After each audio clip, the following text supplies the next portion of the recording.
কয়েকটি ঘরোয়া ছোট্ট ছোট্ট টিপস যা আমাদের সংসারে আর্থিক সাশ্রয় করতে সাহায্য করবে। নমস্কার বন্ধুরা, আমি সুজাতা নিয়ে চলে এসেছি আরও একটি ছোট্ট টিপস ভিডিও। আজকে ভিডিওটা পুরোটা দেখার অনুরোধ রইল। আর যদি আমার চ্যানেলে নতুন বন্ধু হয়ে থাকো, চ্যানেলটিকে সাবস্ক্রাইব করে পাশে থাকবে।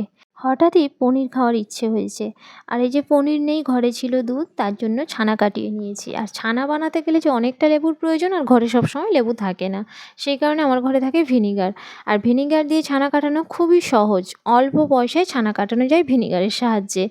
এখন দেখো ছানার জলটা ছেঁকে নিয়েছি, তারপরে একটা সুতির কাপড়ের মধ্যে ছানাটাকে দিয়ে এইভাবে বাদবাকি জলটাকে বের করে নিচ্ছি। তারপরে পনির বানানোর জন্য দেখো ছানাটাকে আমি নিয়েছি শুকনো করে, আর এই যে সেই কাপড়ের মধ্যে ভাঁজ করে দিয়ে নিচে থালা দিয়ে উপরে একটা থালা রেখে তার উপরে ভারী জিনিস চাপিয়ে দিলেই দেখো একেবারে ঘরোয়া পদ্ধতিতে পনির রেডি।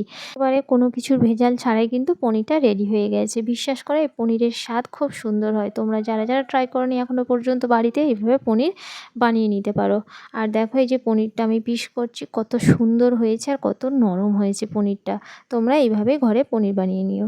তারপরে টিপসটি হচ্ছে বেগুন নিয়ে। বেগুন এখন দাম কম, কিন্তু যখন দাম অনেকটা থাকে তখন একটু গায়ে লাগে। এই যে বেগুনটা দেখো ফ্রিজের মধ্যে রাখলে না পচে যায় বোঁটার দিকটা থেকে। সেই মেন জায়গা হচ্ছে বোঁটা, এখান থেকেই পচতে শুরু করে। সেই কারণে আমি কি করব, এর বোঁটা থেকে কেটে বাদ দিয়ে দেবো।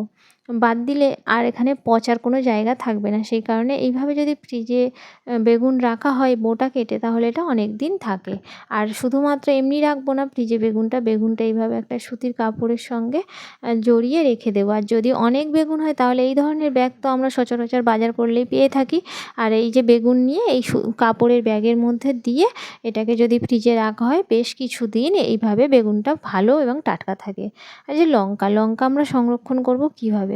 আর যদি বোঁটার কাছ থেকেই পচে যায়, আর আমরা যদি প্লাস্টিক ধরে অমনি করেই রেখে দিই, তাহলে লঙ্কাটা খুব তাড়াতাড়ি পচে যাবে। এর গায়ে যে ঘাম বসবে, জল থাকবে, সেগুলো আগে ফার্স্ট সুতির কাপড় দিয়ে এইগুলো পরিষ্কার করে মুছে নিতে হবে। নেওয়ার পর লঙ্কার বোঁটাগুলোকে ফার্স্ট ফেলে দিতে হবে, না হলে পচনটা ওখান থেকেই ধরে। তারপরে এই ধরনের কন্টেনার তো আমাদের ঘরে এখন সচরাচর কোনো মিষ্টি কিনলেই পাওয়া যায়। সেই কন্টেনার না ফেলে দিয়ে রেখে দিই। রেখে এই যে পেপার, সেটা আমি এই কন্টেনারের মধ্যে দিয়ে নেব। নিয়ে লঙ্কাগুলোর বোঁটা ছাড়িয়ে একেবারে এই পেপারটাকে মুড়িয়ে ভালো করে কন্টেনারটাকে আটকে দেবো। এইভাবে লঙ্কা রাখলে অনেক দিন লঙ্কা থাকবে, কোনো রকম পচন ধরবে না। বন্ধুরা, এই টিপসটি কেমন লাগলো অবশ্যই কিন্তু জানিও। তারপরে যে পটল, এখন তো পটলের প্রচুর দাম, সবে সবে মাত্র সবজিটা উঠছে। আর এই সময় যদি শুকিয়ে পচে যায় তাহলে কেমন লাগবে বলো? সেই কারণে এটা যাতে শুকনো না হয়ে যায়, যারা ফ্রিজের সবজি না রাখে তাদের জন্য বিশেষ করে ফার্স্ট পটলের জলটাকে একটু মুছে নিতে হবে। নিয়ে এইভাবে যদি প্লাস্টিকে বেঁধে রাখা হয়, এই পটলটা কিন্তু বেশ কিছুদিন শক্ত থাকবে। প্লাস্টিকে পটল বেঁধে রাখলেও সবাই তো আর সবজি ফ্রিজে রাখে না, অনেকেই বাইরে রেখে থাকে। প্লাস্টিকের মধ্যে যদি রাখা হয় তাহলে কিন্তু খুব সহজে অনেক দিন এই পটলটা টাটকা থাকবে। আর তারপরে এই যে দেখো বাসন আমরা যখন মেজে ধুয়ে আনি, তারপরে এরকম জল থেকে থাকে। জল ঝরাতে দিলেও এর গায়ে মানে বাজে একটা দাগ হয়ে যায়। সেই কারণে কি করব, সুতির কাপড় নিয়ে এই বাসনগুলোকে ভালো করে, যেগুলো তুলে রাখার বাসন, সেগুলোকে ভালো করে মুছে শুকনো করে তারপরে তুলে রাখবো। দেখবে এর মধ্যে কোনো রকমই দাগ থাকবে না।